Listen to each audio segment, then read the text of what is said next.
سامعین سے گزارش کی جاتی ہے کہ ہمارے دونوں چینلز کے پلیٹ فارم سے جتنی بھی آڈیو بکس کی ریکارڈنگ کمپلیٹ ہو چکی ہے اسے خود بھی سنیں اور زیادہ سے زیادہ شیئر کرنے کی کوشش کریں، اور ہمارے سوشل میڈیا پلیٹ فارم کے لنکس ڈسکرپشن میں دیے گئے ہیں، ہمیں سبسکرائب اور فالو ضرور کریں تاکہ آپ کو ضروری اپڈیٹس ملتے رہیں، اور ہماری ٹیم کی فنانشیل سپورٹ کے لیے پیٹریون کی لنک ضرور چیک کریں۔ جزاک اللہ۔ بسم اللہ الرحمن الرحیم۔ احمد شاہ ابدالی۔ تاریخ کے جھروکے سے ایک نڈر، بے باک اور دلیر کی دلیرانہ بہادری اور حملوں کے حالات و واقعات۔ ایپیسوڈ 29۔ زین خان اپنے لشکر کے ساتھ سکھوں کے بائیں پہلو کے ساتھ ہوتا ہوا ان کے قریب جا چکا تھا اور ان پر ایک زوردار حملہ کر دیا تھا، لیکن اس کے اس حملے کا خونخوار طریقے سے کوئی اثر نہ ہوا۔ دوسری طرف دائیں پہلو کے ساتھ ساتھ آگے بڑھتا ہوا شاہ پسند بھی سکھوں کے سامنے آیا، اور سکھوں کے دائیں پہلو کے اگلے حصے پر وہ موجوں کے بھور، فسوں بار امنگ، تاریک رات میں ستاروں کے نزول کی طرح اور اندھیروں کے تلاطم میں انہونی بلاؤں کے ہجوم کی طرح حملہ آور ہوا تھا۔ سکھ بھی بڑے تیز، بڑے جنگجو اور جنگ کا وسیع تجربہ رکھنے والے تھے۔ وہ جانتے تھے کہ اگر انہوں نے شاہ پسند سے ٹکراتے ہوئے اپنی پوری قوت صرف کرنے کی کوشش کی تو دائیں بائیں پہلو سے ان پر شاہ ولی خان اور جہان خان پہلے ہی ضرب لگا چکے ہیں، تو سامنے کی طرف سے شاہ پسند انہیں چکی کے پاٹوں کی طرح پیس کر رکھ دے گا۔ لہٰذا سکھوں نے شاہ پسند سے بچاؤ اور گریز کرتے ہوئے اپنی ساری توجہ، اپنی ساری قوت کو زین خان اور اس کے لشکریوں پر صرف کر دی تھی۔ جس وقت عبداللہ سکھوں پر پیچھ کھاتے دھوئیں کے ناگوں، موت کے شعلوں کے پیرہن اور چڑھتے دریا کی خونی موجوں کی طرح حملہ آور ہو رہا تھا، اس وقت سکھ کمال جرأت مندی کا مظاہرہ کرتے ہوئے سنگین حصار کی صورت اختیار کر گئے تھے۔ انہوں نے شاہ پسند کو اپنا حصار توڑنے کی اجازت نہ دی تاکہ حصار کے اندر ان کی عورتیں اور بچے کہیں غیر محفوظ نہ ہو کر رہ جائیں۔ پھر شاہ پسند کو نظر انداز کرتے ہوئے سکھ زین خان اور اس کے لشکریوں کے لیے ظلمتوں کے بسیط طوفانوں، شعلہ فشاں، برق سامان مرگ، سائقہ بدوش شدتوں کی طرح حملہ آور ہونے لگے تھے۔ وہ قرن اور نرسنگ کی مہیب آوازوں میں اپنی نقد جان فروشی کا مظاہرہ کرتے ہوئے زین خان کے لشکر پر ٹوٹ پڑے تھے۔ میدان جنگ زمین کے چیتھڑے اڑاتے، آسمان کے بدن پر خنجر چلاتے طوفانوں کی صورت اختیار کر گیا تھا، اور آسمان کے بدن پر خنجر چلاتے طوفانوں کی صورت اختیار کر گیا تھا۔ جنگ میں کام آنے والے اور مرنے والوں کی تلواریں، ڈھالیں، نیزے اور برچھے میدان جنگ میں جگہ جگہ بکھرنے لگے تھے۔ سکھوں نے اب اپنی پوری توجہ زین خان کے لشکر پر مبذول کر دی تھی۔ شاید وہ چاہتے تھے کہ زین خان کو اپنی راہ سے ہٹا کر وہ اپنا راستہ صاف کرتے ہوئے ایک طرف نکل بھاگنے میں کامیاب ہو جائیں، لہٰذا وہ زین خان کے لشکر پر کچھ اس مہارت سے حملہ آور ہوئے کہ لمحوں کے اندر انہوں نے زین خان کے لشکر کی حالت ماتم سرائے اور طوفان زدہ مچھلیوں کی سراسیمگی جیسی کر کے رکھ دی تھی۔ جس وقت سکھ عبداللہ اور اس کے لشکریوں کو نظر انداز کرتے ہوئے اپنی پوری طاقت اور قوت کے ساتھ زین خان اور اس کے لشکر پر حملہ آور ہوئے تھے، اس وقت پشت کی طرف سے عبداللہ حملہ آور ہوا تھا اور انہیں ناقابل تلافی جانی نقصان پہنچایا تھا۔ لیکن اس وقت سکھ زین خان اور اس کے لشکریوں کے ساتھ حیات و موت کی کشمکش کا کھیل کھیلتے ہوئے بڑی آسانی کے ساتھ زین خان کے لشکر کو ایک طرف ہٹاتے ہوئے نکل گئے، جیسے ریت سے پانی نکلتا ہے، اور جیسے صحرا کی سختیوں کا بہاؤ، جیسے طوفان و سیلاب کا آہنگ۔ اور جس طرح سکھ زین خان کو پیچھے ہٹاتے ہوئے اپنی راہ بناتے ہوئے بائیں پہلو کی طرف چلے گئے تھے، زین خان اپنے لشکر کے ساتھ پیچھے ہٹنے پر مجبور ہو گیا تھا۔ اس وقت سکھوں نے کچھ اس طرح ٹوٹ کر اور اپنی جان ہتھیلی پر رکھ کر زین خان پر حملہ کیا تھا کہ زین خان ان کے دباؤ اور ان کی قوت ٹکراؤ کو برداشت نہ کر سکا، اور اپنے بچاؤ کی خاطر اسے پیچھے ہٹنا ہی پڑا تھا۔ اب سکھ اپنے آپ کو بچا کر اور زین خان کے لشکر کو پیچھے ہٹاتے ہوئے دائیں طرف جانے میں کامیاب ہو گئے تھے، تاہم شاہ ولی خان، جہان خان اور عبداللہ ان پر ضرب لگاتے ہوئے ان کا تعاقب کر رہے تھے، جبکہ ان کی دیکھا دیکھی زین خان نے بھی ہمت بڑھائی اور وہ بھی آگے بڑھ کر سکھوں کے پہلوؤں پر ضرب لگانے لگا تھا۔ ان سارے حملوں کی پرواہ کیے بغیر سردار جسا سنگھ اور چرٹ سنگھ برابر اپنے قافلے والوں کی ہمت بڑھا رہے تھے اور اپنا آپ بچاتے ہوئے آگے بڑھ رہے تھے۔ اپنے بچے اور عورتوں کو انہوں نے ویسے ہی ایک سنگین حصار کے اندر گھیرا ہوا تھا اور حملہ آوروں کو وہ ان تک نہ پہنچنے دے رہے تھے۔ دونوں فریق اسی طرح لڑتے ہوئے ضلع گوہل آن پہنچے تھے۔ سکھوں کو یہاں بھی پناہ نہ ملی تھی اور شہر کے لوگوں نے سکھوں کو اس لیے پناہ نہ دی کہ اگر انہوں نے انہیں پناہ دی تو ہر صورت میں انہیں احمد شاہ ابدالی کے انتقام کا نشانہ بننا پڑے گا، لہٰذا انہوں نے دروازے بند کر لیے اور سکھوں کو پناہ دینے سے انکار کر دیا۔ یہاں سے روانہ ہو کر سکھوں کا وہ قافلہ نما لشکر سہپہر کے قریب سبھی نام کے ایک دیہات کے قریب سے گزرا۔ سکھ چاہتے تھے کہ اس گاؤں میں گھس کر مورچے سنبھالیں اور تعاقب کرنے والی احمد شاہ ابدالی کے لشکر کا ڈٹ کر مقابلہ کریں، لیکن یہ گاؤں مالیار کوٹلا کے افغانوں کی ملکیت تھا، جن کے ساتھ جنگجو رانگڑ بھی قیام کیے ہوئے تھے۔ رانگڑوں نے پوری طرح افغانوں کا ساتھ دیا اور افغانوں کی ہدایت پر سکھوں کو گھیر لیا گیا اور ان کی خوب لوٹ مار اور قتل عام شروع کر دیا گیا۔ رانگڑ ڈھول پیٹتے ہوئے باہر نکلے اور سکھوں کے لشکر کے ایک پہلو پر ٹوٹ پڑے تھے۔ یہ صورتحال دیکھتے ہوئے سکھوں کے سردار جسا سنگھ اور چرٹ سنگھ نے رانگڑوں پر ایک ناقابل تلافی ضرب لگائی، جسے رانگڑ برداشت نہ کر سکے اور بھاگ کر اپنے گاؤں میں داخل ہو گئے۔ اس کشمکش میں شاہ ولی خان، جہان خان اور عبداللہ نے سکھوں کے لشکر پر اس قدر زوردار ضربیں لگائی تھیں کہ ان کی صفوں میں کئی شگاف پڑ گئے اور احمد شاہ ابدالی کے لشکری اور سکھوں نے بڑی بہادری، جوانمردی اور دلیری سے احمد شاہ ابدالی کے لشکریوں اور مشتعل رانگڑ دیہاتیوں کا مقابلہ کیا تھا۔ اس گاؤں سے مایوس ہونے کے بعد سکھ لشکر پھر آگے بڑھا۔ بانسی نام کے ایک گاؤں کے پاس پانی کا ایک تالاب تھا۔ سکھ اور احمد شاہ ابدالی کے لشکر لڑتے ہوئے سخت پیاس محسوس کر رہے تھے، لہٰذا جنگ ترک کر کے دونوں لشکر پانی پر ٹوٹ پڑے۔ اس طرح جنگ کچھ دیر کے لیے ملتوی ہو گئی۔ اس کے بعد جب سکھوں نے پھر پیش قدمی شروع کی تو جنگ کا ایک بار پھر آغاز ہو گیا، مگر اس میں کوئی شدت پیدا نہ ہو سکی، اس لیے کہ سکھ لشکر کے برنالہ تک پہنچتے پہنچتے شام ہو چکی تھی۔ پیچھے سے گو احمد شاہ ابدالی بھی اپنے لشکر کے ساتھ پہنچ کر سکھوں پر ضربے لگانے لگا تھا، لیکن یہاں احمد شاہ ابدالی نے اپنے لشکر کو رک جانے کا حکم دے دیا۔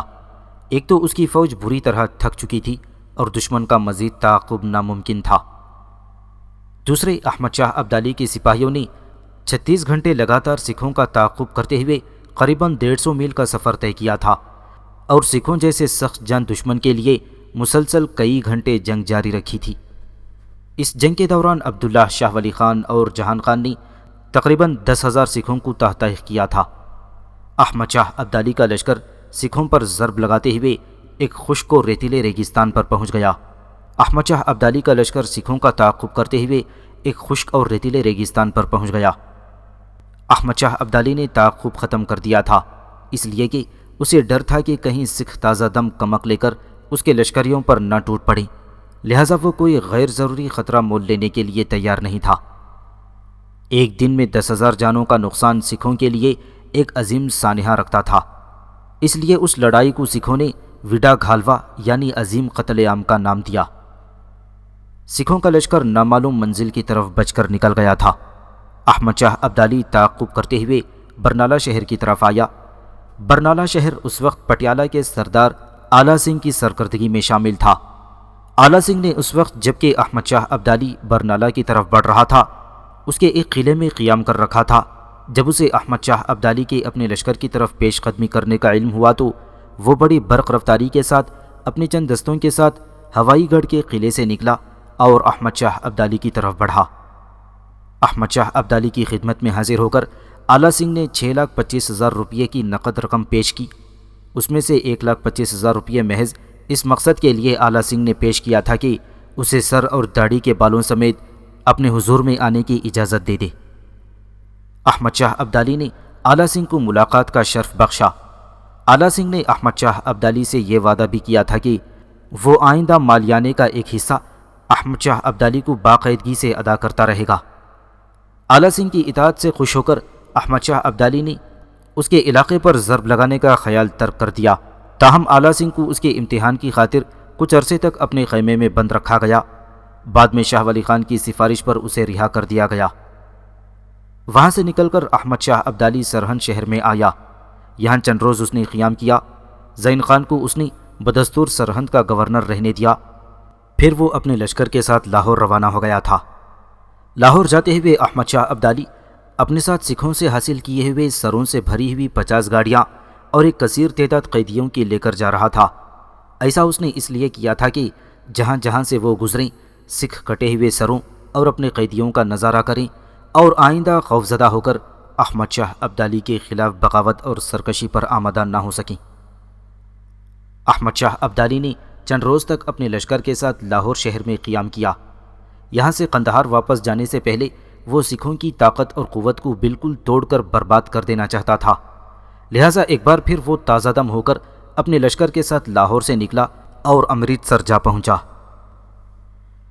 یہاں پہنچ کر اس نے حکم دیا کہ ہر مندر نام کے سکھ گرودوارے اور ان کی ملحقہ عمارات کو بارود سے اڑا دیا جائے۔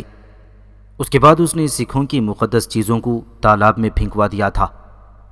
امرتسر کی تباہی اور بربادی کے بعد احمد شاہ ابدالی یہ سمجھنے لگا تھا کہ سکھوں کی طاقت کو اس نے اکثر ختم کر کے رکھ دیا ہے، لہٰذا قندھار جانے سے پہلے وہ مرہٹوں کے ساتھ بھی اپنے معاملات درست کرنا چاہتا تھا۔ مرہٹوں کا پیشوا بالاجی راؤ تو چند روز بیمار رہ کر مر چکا تھا، اب اس کی جگہ اس کا بیٹا مادھو راؤ تخت نشین ہوا۔ تخت نشینی کے وقت اس مادھو راؤ کی عمر صرف 17 سال تھی۔ یہ ایک نا تجربے کار لڑکا تھا۔ اس کے علاوہ جس وقت احمد شاہ ابدالی پنجاب میں سکھوں کے ساتھ الجھا ہوا تھا، مادھو راؤ جنوبی ہندوستان کے معاملات میں ایسا پھنسا ہوا تھا کہ شمالی ہند کی ریاست سے کوئی دلچسپی ہی نہ رکھتا تھا۔ اس کے باوجود احمد شاہ ابدالی مرہٹوں سے مصالحت اور صلح جوئی کا بے انتہا خواہش مند تھا، چونکہ وہ جانتا تھا کہ مرہٹوں کے بغیر پنجاب پر چین سے حکومت کرنا ناممکن ہے۔ سکھوں کی سرکوبی کرنے کے بعد احمد شاہ ابدالی نے مرہٹوں کو صلح کی گفتگو کرنے کی پیشکش کی۔ اس پیشکش پر مرہٹوں نے اپنے 2 سفیر احمد شاہ ابدالی کی خدمت میں روانہ کیے، ایک باپو جی، دوسرا پروشوتم۔ باپو جی مارچ کے وسط میں احمد شاہ ابدالی کی خدمت میں لاہور میں حاضر ہوا اور اس کے کچھ ہی دن بعد پروشوتم بھی اپنے پیشوا جی کی اجازت ملنے پر احمد شاہ ابدالی کی خدمت میں حاضر ہو گیا۔ کچھ دن تک مرہٹوں کے سفیروں اور احمد شاہ ابدالی کے درمیان صلح کی گفتگو ہوتی رہی۔ اس گفتگو میں شاہ ولی خان، جہان خان عبداللہ اور برخوردار خان بھی شامل تھے۔ گو احمد شاہ ابدالی مرہٹوں کی کسی بھی شرط کو ماننے کے لیے تیار نہیں تھا، اس لیے کہ وہ ان سے کوئی معاہدہ بغیر کسی پیشگی شرط کے کرنا چاہتا تھا۔ دوسری طرف شاہ ولی خان مرہٹوں کو خالی ہاتھ بھیجنے کے حق میں نہ تھا، لہٰذا اس نے احمد شاہ ابدالی کو ترغیب دی کہ اگر ہم مادھو راؤ کو مرہٹا سلطنت کا سربراہ تسلیم کر لیں تو میرا خیال ہے کہ ہمارے ایسا کرنے سے آئندہ مرہٹے پنجاب پر حملہ آور نہیں ہو سکیں گے۔ اس طرح ایک صوبے کی حیثیت سے پنجاب میں ہمارے لیے امن و سکون قائم ہو جائے گا۔ احمد شاہ ابدالی نے شاہ ولی خان کی اس تجویز کو بے حد پسند کیا، لہٰذا احمد شاہ ابدالی نے دونوں سفیروں کی معرفت ان کے پیشوا مادھو راؤ کی بادشاہت کا پروانہ اور ایک سادہ کاغذ پر زعفرانی رنگ میں اپنی ہتھیلی کا نشان لگا کر بھیجا۔ یہ ایک طرح سے مرہٹوں کے پیشوا مادھو راؤ کے نام امن و صلح کا پیغام تھا۔ اس کے علاوہ احمد شاہ ابدالی نے بیش بہا قیمت قیمتی جواہرات اور بہت سے ہاتھی گھوڑے بھی مادھو راؤ کو تحفتاً روانہ کیے تھے۔ اس طرح مادھو راؤ کے ساتھ اس طرح کا سلوک کر کے احمد شاہ ابدالی نے مرہٹوں کو آئندہ کے لیے پنجاب کی سیاست سے بالکل بے دخل کر کے رکھ دیا تھا۔ ہندوستان کے معاملات کو کسی قدر درست کرنے کے بعد احمد شاہ ابدالی نے کشمیر کی طرف دھیان دیا۔ کشمیر پر احمد شاہ ابدالی نے اپنے ایک جرنیل خواجہ کچک کو کشمیر کا حکمران اور ایک سکھ جیون کو اس کا مددگار مقرر کیا تھا۔ کچھ عرصے تک کشمیر کا معاملہ بخیر و خوبی چلتا رہا، پھر سکھ جیون حرکت میں آیا۔ اس نے کشمیر کے حکمران خواجہ کچک کو پہلے قید کر دیا، اس کے بعد کشمیر سے نکال باہر کیا اور وہ ہندوستان کے مغل شہنشاہ کے وزیر غازی الدین سے جوڑ توڑ کرنے لگا تھا۔ غازی الدین نے اندر ہی اندر سازش کر کے مغل شہنشاہ شاہ عالم ثانی سے سکھ جیون کو کشمیر کا حاکم مقرر کرا دیا تھا۔ یہ سراسر اصولوں کی خلاف ورزی تھی، اس لیے کہ کشمیر پر احمد شاہ ابدالی کا قبضہ تھا اور احمد شاہ ابدالی ہی کشمیر پر کسی کو حاکم مقرر کرنے کا مجاز تھا۔ سکھ جیون گو ایک بڑا انسانیت پسند روشن خیال حکمران ثابت ہوا۔ وہ بڑا سخی اور مذہبی معاملات میں بے حد وسیع النظر تھا۔ اس کے حکم سے کشمیر میں مسلمانوں کے تمام مکاتب اور باغات کی درستگی کی گئی اور ان کی مناسب دیکھ بھال کا انتظام ہوا۔ وہ روزانہ بہت سے مسلمانوں کو کھانا کھلاتا تھا اور ہر ماہ کی 12 اور 15 کو بلا تخصیص مذہب غربا کی ایک بہت بڑی تعداد کو اپنے ہاتھوں سے کھانا تقسیم کیا کرتا تھا۔ درویشوں اور فقیروں سے اسے خاص طور پر دلچسپی اور لگاؤ تھا۔ اس کے علاوہ وہ بڑا علم پرور اور عدل کا بھی مربی تھا۔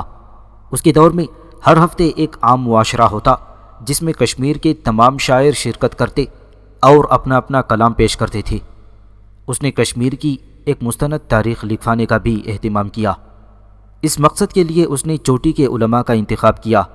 ان میں سے ہر ایک کی مدد کے لیے 10 ممتاز علماء مامور ہوئے۔ اس طرح سکھ جیون نے کشمیر کی بہتری کے لیے اور بھی بہت سے کام سر انجام دیے تھے، لیکن احمد شاہ ابدالی سکھ جیون کو کسی بھی صورت برداشت کرنے کے لیے تیار نہیں تھا۔ اول یہ کہ اس نے احمد شاہ ابدالی کے کشمیر کے والی خواجہ کچک کو مار بھگایا تھا۔ دوم یہ کہ کشمیر چونکہ احمد شاہ ابدالی کی سلطنت میں شامل تھا، اس کے باوجود سکھ جیون نے احمد شاہ ابدالی کو نظر انداز کر کے مغل حکومت سے ساز باز کر کے اپنے لیے کشمیر کی امارت حاصل کر لی تھی۔ سکھ جیون کے یہ دونوں ہی کام احمد شاہ ابدالی کو ایک نظر نہ بھائے تھے۔ سکھ جیون سے نمٹنے کے لیے احمد شاہ ابدالی نے سب سے پہلا کام یہ کیا تھا کہ اس نے ایک دستہ اپنے جرنیل نور الدین برمیزئی کی کمانداری میں تیار کیا، جسے کشمیر پر حملہ آور ہو کر سکھ جیون کو مار بھگانا تھا۔ کشمیر پر حملہ آور ہونے والے نور الدین برمیزئی کے لشکر کو فتح مند کرنے کے لیے احمد شاہ ابدالی نے دوسرا کام یہ کیا تھا کہ اس نے جموں کے راجہ رنجیت دیو کو فوراً حکم دیا کہ وہ لاہور میں اس کی خدمت میں پیش ہو جائے۔ رنجیت دیو کو جو ہی احمد شاہ ابدالی کا پیغام ملا، وہ اپنے بیٹوں کے ساتھ احمد شاہ ابدالی کی خدمت میں حاضر ہوا۔ احمد شاہ ابدالی نے جموں کے راجہ رنجیت دیو کو حکم دیا کہ وہ کشمیر پر حملہ آور ہونے میں اس کے جرنیل نور الدین برمیزئی کی نہ صرف مدد کرے بلکہ رہنمائی کا سامان بھی فراہم کرے۔ احمد شاہ ابدالی کے حکم کا اتباع کرتے ہوئے جموں کے راجہ رنجیت دیو نے اپنے بیٹے برج راج دیو کو نور الدین برمیزئی کے ہمراہ کر دیا تاکہ وہ کشمیر پر حملہ آور ہونے میں نور الدین کی مدد کرے۔ نور الدین جموں کے راجہ رنجیت دیو کے بیٹے برج راج دیو کی رہبری میں جب کشمیر پر حملہ آور ہوا تو سکھ جیون حملہ آوروں کا مقابلہ کرنے کے لیے پہلے سے تیار تھا۔ اس نے تمام پہاڑی دروں پر دفاع کے استحکامات کر لیے تھے، لیکن اس کے باوجود نور الدین برمیزئی اس زوردار طریقے سے حملہ آور ہوا کہ ان دروں کے ذریعے وہ کشمیر میں گھسنے میں کامیاب ہو گیا۔ ویسوس چرا کے مقام پر سکھ جیون اور نور الدین برمیزئی کے درمیان گھمسان کا رن پڑا۔ سکھ جیون کے لشکر کی کمانداری اس کا ایک رشتہ دار کر رہا تھا، جو زیادہ دیر تک نور الدین برمیزئی کا مقابلہ نہ کر سکا اور میدان چھوڑ کر بھاگ نکلا۔ یہ صورتحال دیکھ کر سکھ جیون بھی فرار ہو گیا، لیکن راستے میں اسے ایک شخص نے پکڑ لیا اور نور الدین کے حوالے کر دیا۔ نور الدین نے سکھ جیون کی آنکھیں نکلوا کر اسے احمد شاہ ابدالی کے پاس لاہور بھجوا دیا اور احمد شاہ ابدالی نے سکھ جیون کی گردن کاٹ کر رکھ دی۔ کشمیر فتح کرنے کے صلے میں احمد شاہ ابدالی نے نور الدین برمیزئی کو کشمیر کا حاکم مقرر کر دیا، جبکہ جموں کے راجہ رنجیت دیو کو کشمیر فتح کرنے میں نور الدین برمیزئی کے رہنمائی کرنے کے صلے میں کشمیر سے اسے سالانہ 8000 بوری چاول ملنے کا حکم احمد شاہ ابدالی نے جاری کر دیا تھا۔ سکھوں کے گزشتہ قتل عام سے سکھوں کے حوصلے پست نہ ہوئے تھے۔ 3 ماہ نہ گزرنے پائے تھے اور احمد شاہ ابدالی نے بھی لاہور میں ابھی قیام کیے ہوئے تھا کہ انہوں نے ایک بہت بڑا لشکر تیار کر لیا اور زین خان کے خلاف سرکشی کرنے کے لیے انہوں نے سرہند کا رخ کیا۔ زین خان اپنے لشکر کے ساتھ مقابلے کے لیے نکلا، لیکن سکھوں نے اسے بدترین شکست دی، لہٰذا زین خان بھاگ کر سرہند کے قلعے میں محصور ہو گیا تھا۔ اب زین خان کی شکست سے سکھ شیر ہو کر ہر طرف نکل گئے تھے اور ہر سمت انہوں نے سرکشی شروع کر دی۔ سردار جسا سنگھ اور ایک دوسرے سکھ سردار تارا سنگھ نے جلندر دو آپ کو تاراج کر دیا اور سردار چرٹ سنگھ نے بھنگی سنگھ سردار کو ساتھ ملا کر لاہور کے شمال اور شمال مغرب میں تباہی مچانی شروع کر دی۔ اس کے علاوہ ستمبر کے وسط میں سکھوں کا ایک جرار لشکر پانی پت کرنال کے نواح میں خیمزن ہوا، لیکن بیساکھی کا تہوار چونکہ نزدیک آ گیا تھا، لہٰذا کچھ مدت کے لیے سکھ لشکری اپنے اپنے گھروں کو لوٹ گئے اور اس کے بعد اکتوبر کے دوسرے ہفتے میں وہ امرتسر میں جمع ہوئے۔ اس وقت ان کے سوار اور پیادہ فوج کی تعداد 60,000 کے لگ بھگ تھی۔ اس قدر لشکر تیار کرنے کے بعد سکھوں نے تہیہ کر لیا کہ وہ احمد شاہ ابدالی سے اپنے گھالو گھارا یعنی عظیم قتل عام کا انتقام ضرور لے کر رہیں گے۔ ان کی سرکشی اور یلغار کی خبر پاتے ہی احمد شاہ ابدالی نے اپنے کچھ سفیر صلح کی گفت و شنید کے لیے سکھ سرداروں کی طرف روانہ کیے تاکہ خون خرابے کی نوبت نہ آ سکے، لیکن سکھوں نے احمد شاہ ابدالی کے سفیروں سے کوئی بات تک نہ کی، بلکہ انہیں لوٹ کر اپنے لشکر سے بھاگ جانے پر مجبور کر دیا۔ صلح کی تمام کوششوں کو رائیگان جاتے دیکھ کر احمد شاہ ابدالی اکتوبر کے مہینے میں دیوالی سے ایک دن پہلے لاہور سے کوچ کر کے امرتسر پہنچا۔ اگلے روز صبح سکھوں کا لشکر صف آرا ہو کر احمد شاہ ابدالی پر حملہ آور ہوا۔ صبح سے لے کر شام تک خون ریز جنگ ہوتی رہی اور رات کی تاریکی پڑنے پر بلا کسی فیصلے کے جنگ ختم ہو گئی۔ سکھوں نے اگرچہ اس جنگ میں بہترین شجاعت اور عزم کا اظہار کیا تھا اور خود احمد شاہ ابدالی بھی ان کی شجاعت اور دلیری سے متاثر ہوا تھا، لیکن سکھوں کو یقین تھا کہ امرتسر میں بھی انہیں احمد شاہ ابدالی کے ہاتھوں بدترین شکست ہوگی، لہٰذا کچھ سکھ راتوں رات ہی پناہ لینے کی خاطر لاکھی کے جنگل کی طرف چلے گئے تھے۔ احمد شاہ ابدالی بھی اپنی لشکری قوت میں مزید اضافہ کرنے کے لیے امرتسر سے لاہور واپس چلا آیا۔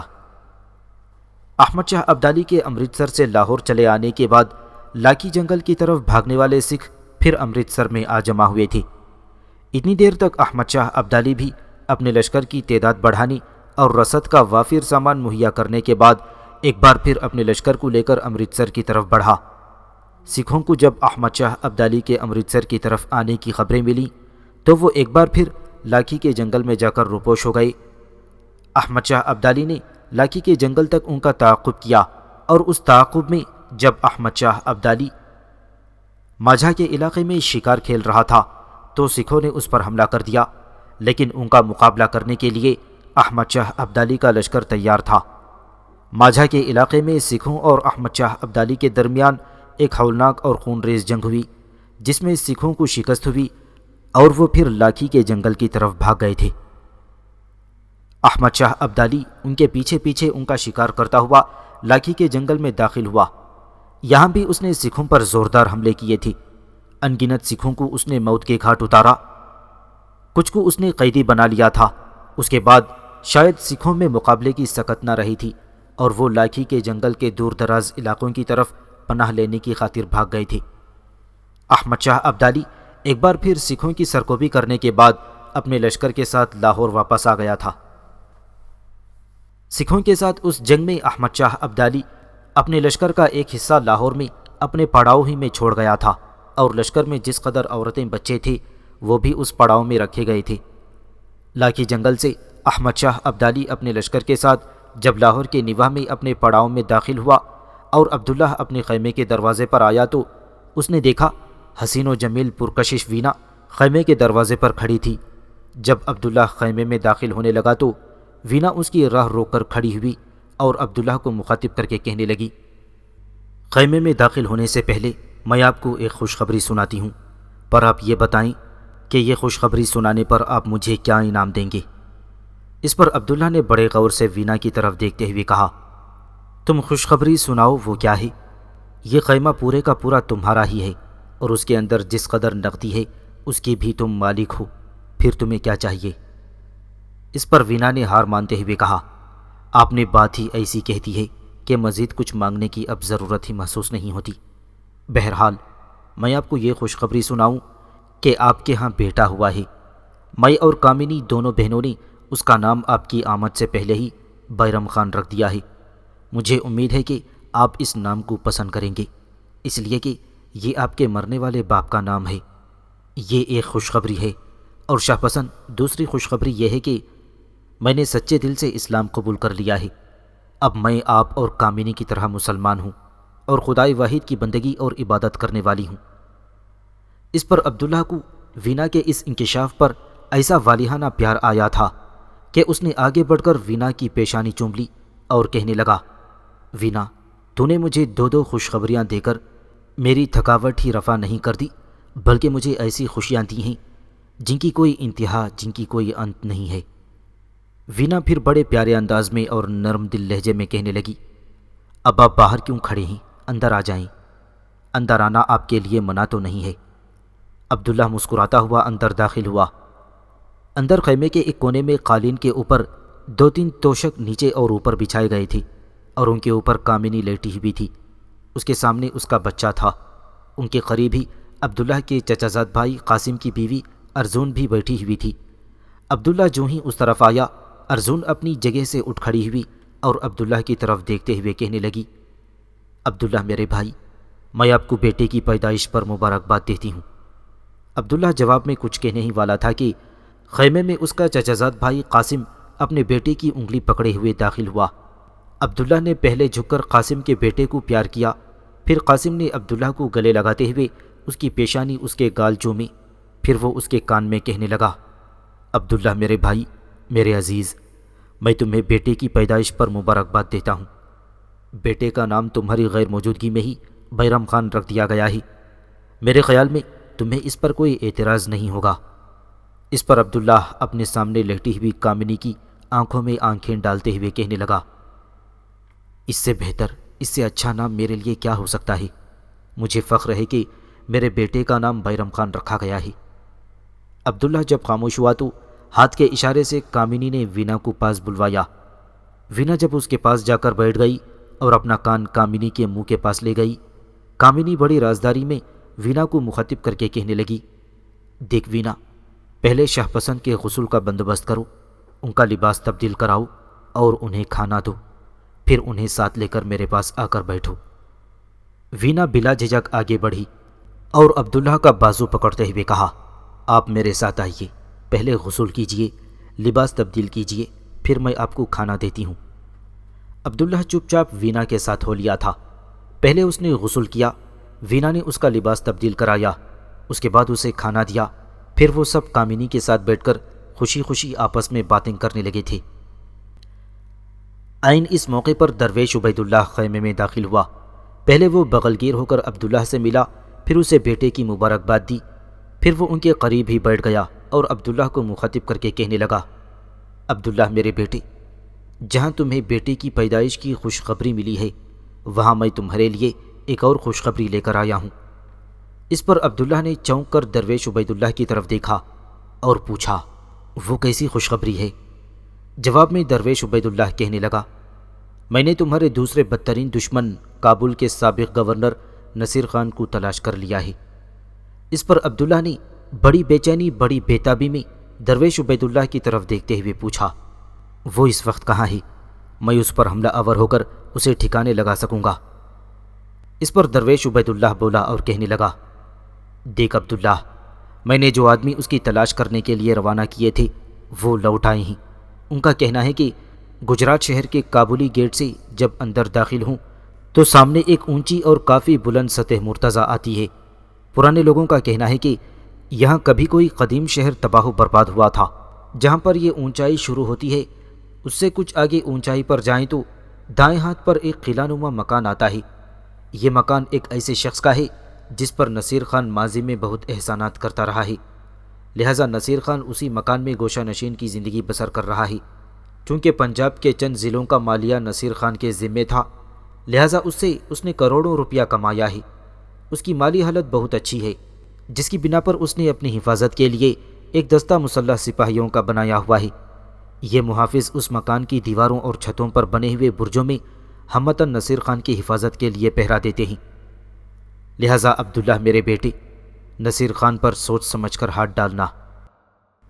اور ہاں عبداللہ میرے بیٹے، نصیر خان کا پتہ لگانے والے میرے آدمی یہ بھی کہہ رہے تھے کہ گجرات کے کابلی گیٹ سے باہر ایک سرائے ہے، اس سرائے کے مالک کا نام عبدالصمد ہے، اور یہ سرائے کا مالک عبدالصمد بھی میرے آدمیوں کا کہنا ہے کہ نہ صرف نصیر خان کا جاننے والا ہے بلکہ وہ نصیر خان کا احسان مند بھی ہے۔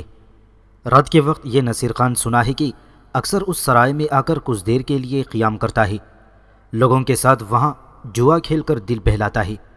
اب دیکھ میرے بیٹے، میں نے ساری تفصیل تم سے کہہ دی ہے، اب جس طرح تم مناسب سمجھو اس نصیر خان سے انتقام لے سکتے ہو۔ اور ہاں، اس سارے معاملے کی خبر میں احمد شاہ ابدالی کو بھی کر چکا ہوں، لہٰذا احمد شاہ ابدالی نے تمہیں اپنے خیمے میں طلب کیا ہے۔ وہ اس وقت اپنے خیمے میں اکیلا ہی بیٹھا ہے اور بڑی بے چینی سے تمہارا انتظار کر رہا ہے۔ درویش عبید اللہ کے یہ الفاظ سنتے ہی عبداللہ اپنی جگہ سے اٹھ کھڑا ہوا اور کامنی اور وینا قاسم اور ارجن کی طرف دیکھتے ہوئے کہا، آپ لوگ سب بیٹھیں، میں ذرا پاشا سے مل کر آتا ہوں۔ اس طرح عبداللہ اور درویش عبید اللہ دونوں خیمے سے نکل گئے۔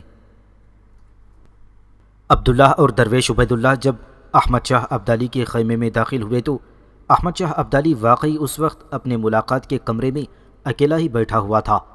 جو ہی عبداللہ اور درویش عبید اللہ خیمے میں داخل ہوئے، اپنے قریبی نشستوں پر ہاتھ مارتے ہوئے احمد شاہ ابدالی نے ان دونوں کو وہاں بیٹھنے کے لیے کہا۔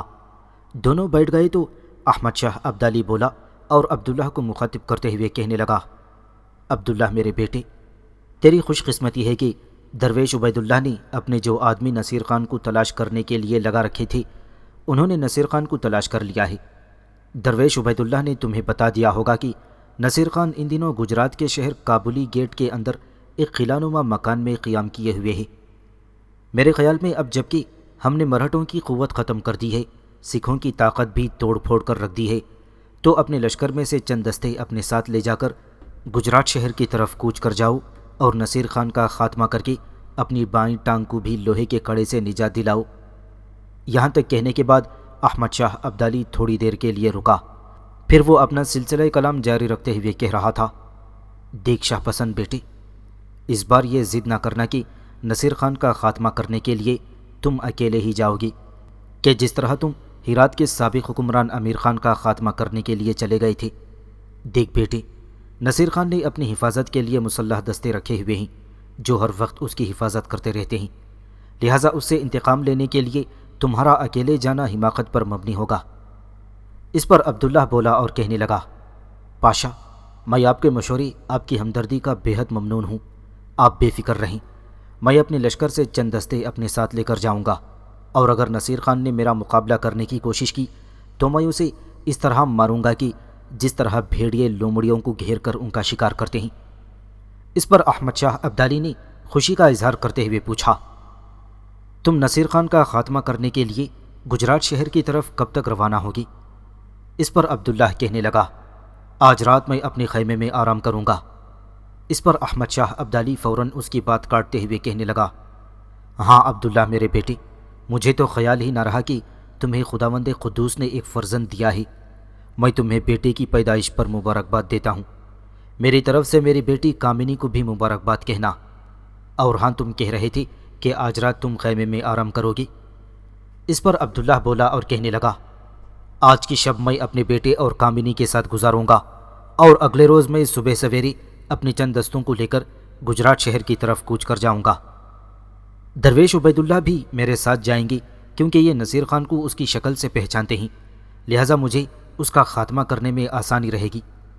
اس پر احمد شاہ ابدالی اپنی خوشی اور اطمینان کا اظہار کرتے ہوئے کہنے لگا، سنو میرے بیٹے، تمہیں ضرور آج کی رات اپنے خیمے میں اپنی بیوی اور بچے کے ساتھ پرسکون رات گزارنی چاہیے، اور اگلے روز تم اپنے چند محافظ دستے لے کر گجرات کی طرف روانہ ہو جاؤ۔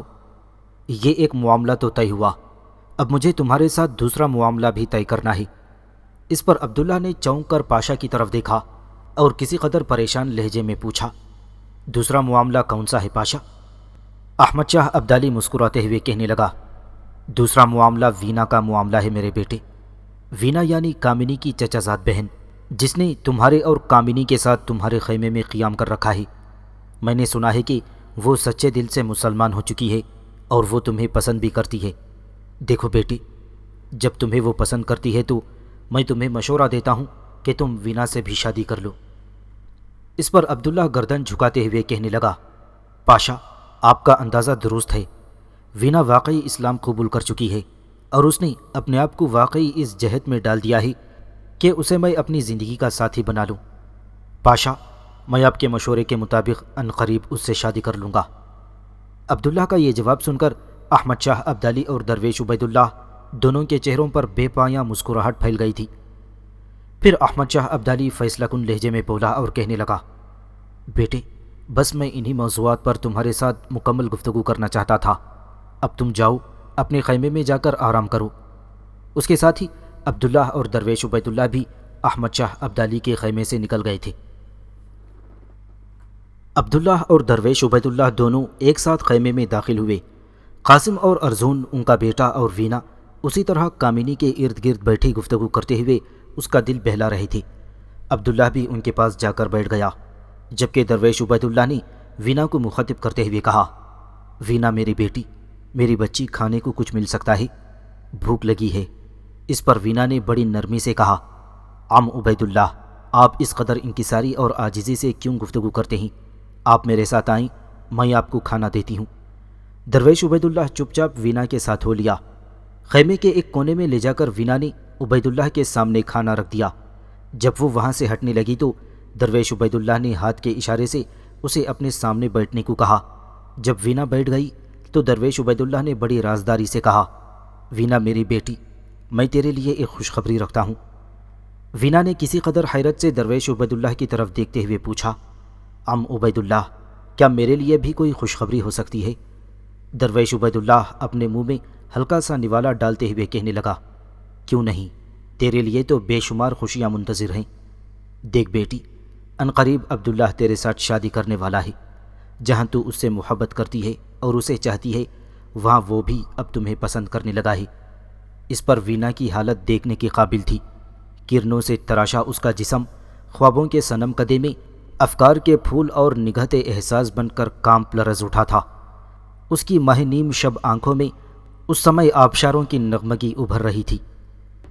تھوڑی دیر تک وینا بڑے غور سے درویش عبید اللہ کی طرف دیکھتی رہی، پھر وہ چوڑیوں کی کھنک جیسی اپنی آواز میں درویش عبید اللہ کو مخاطب کرتے ہوئے کہنے لگی، عم عبید اللہ، آپ نے مجھے یہ خبر سنا کر میری زندگی کے کڑے وقت کی کٹھنائیوں میں حقیقت کی افشاں وقت کی راہوں میں میرے لیے خوش لمس نوید اور سوکھے سندر بن میں مشک و عنبر بھر دیے ہیں۔ عم عبید اللہ، یہ خبر سن کر کہ شاہ پسند مجھے چاہتے ہیں، مجھے اس قدر خوشیاں نصیب ہوئی ہیں کہ جتنی افراد کی خواہشیں قیصر کی پنکھڑیاں، کہ جتنی ہنسی کی مدھر تانیں۔ عم عبید اللہ، آپ نے مجھے نرم جھرنوں کی انگنت نغمگی میں ڈبو دیا ہے، اور یہ خبر سنا کر آپ نے میرے اوہام کی کشمکش کو ابخان کی جستجو میں تبدیل کر کے رکھ دیا ہے۔ اس خوشخبری کے لیے میں آپ کی تہہ دل سے مشکور ہوں۔ اس پر درویش عبید اللہ مسکراتے ہوئے کہنے لگا، وینا میری بیٹی، اس کے لیے تمہیں میرا شکر گزار ہونے کی کوئی ضرورت نہیں ہے۔ شکر گزار تو تمہیں عبداللہ کا ہونا چاہیے، جس نے احمد شاہ ابدالی کے سامنے اقرار کیا ہے کہ عنقریب وہ وینا سے شادی کر لے گا۔ احمد شاہ ابدالی نے میرے سامنے عبداللہ سے کہا تھا کہ وینا بہت اچھی اور خوبصورت لڑکی ہے، شاہ پسند وہ تمہیں چاہتی بھی ہے، تم سے محبت بھی کرتی ہے۔ اس پر شاہ پسند کہنے لگا، پاشا میں جانتا ہوں وہ لڑکی مسلمان ہو چکی ہے، اور میں آپ کو یقین دلاتا ہوں کہ میں عنقریب اس سے شادی کر لوں گا۔ وینا میری بیٹی، تیری زندگی میں اس سے بڑھ کر میں سمجھتا ہوں کہ کوئی خوشی ہو ہی نہیں سکتی۔ وینا بے پناہ خوشی کا اظہار کرتے ہوئے کہنے لگی، عم عبید اللہ، آپ ٹھیک کہتے ہیں، آج میری خوشیوں کی کوئی انتہا نہیں ہے۔ پھر دونوں خاموش ہو گئے۔ جب عبید اللہ نے کھانا کھا لیا تو وینا برتن اٹھا کر ایک طرف رکھ آئی، اور پھر وہ دونوں اٹھ کر کامینی کے نزدیک بیٹھ کر ان کی گفتگو میں شامل ہو گئے تھے۔ دوسرے روز عبداللہ اپنے چند محافظ دستوں کو لے کر لاہور سے تاجروں کے بھیس میں گجرات شہر کی طرف روانہ ہو گیا تھا۔ مرہٹوں اور سکھوں کے ساتھ معاملات طے کرنے کے بعد احمد شاہ ابدالی دہلی کی سلطنت کے معاملات بھی اپنی موجودگی میں طے کرنے کا ارادہ رکھتا تھا۔ اس مقصد کے لیے اس نے مغل شہنشاہ دہلی کے سپہ سالار نجیب الدولہ اور نئے شہنشاہ شاہ عالم ثانی کے نمائندوں کو لاہور طلب کیا تھا۔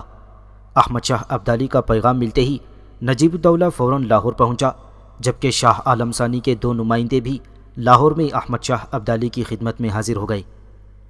احمد شاہ ابدالی کے ان لوگوں کے ساتھ مختصر سے مذاکرات ہوئے جن کے نتیجے میں احمد شاہ ابدالی نے شاہ عالم ثانی کو ہندوستان کے مغل شہنشاہ کی حیثیت سے برقرار رکھا۔ اس کے علاوہ اس نے یہ بھی منظور کر لیا کہ وہ ہندوستان میں والیان ریاست میں اپنا اثر و رسوخ استعمال کر کے انہیں شاہ عالم ثانی کی اطاعت کی ترغیب دے، لیکن وہ اس مقصد کے لیے کوئی فوجی مدد دینے پر تیار نہ تھا۔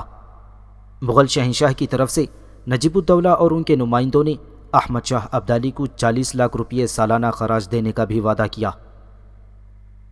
لاہور ہی میں قیام کے دوران احمد شاہ ابدالی نے مختلف علاقوں پر اپنے والی اور حکمران بھی مقرر کیے تھے۔ لاہور پر قابلی ملک کو حاکم مقرر کیا گیا، سرہند پر زین خان بدستور حاکم رہا، ستلج اور بیاس کے درمیانی پہاڑی علاقے پر راجہ گھمن چندر اور جلندھر دوآب پر ایک شخص سادات خان کو حاکم مقرر کیا گیا۔ باری دوآب پر مراد خان کو گورنر مقرر کیا گیا۔ رچنا اور سندھ ساگر بشمول پشاور تک کے علاقے جہان خان کی زیر نگرانی رکھے گئے، جبکہ کشمیر پر پہلے ہی احمد شاہ ابدالی نے اپنے جرنیل نور الدین برمیزئی کو حاکم مقرر کیا تھا۔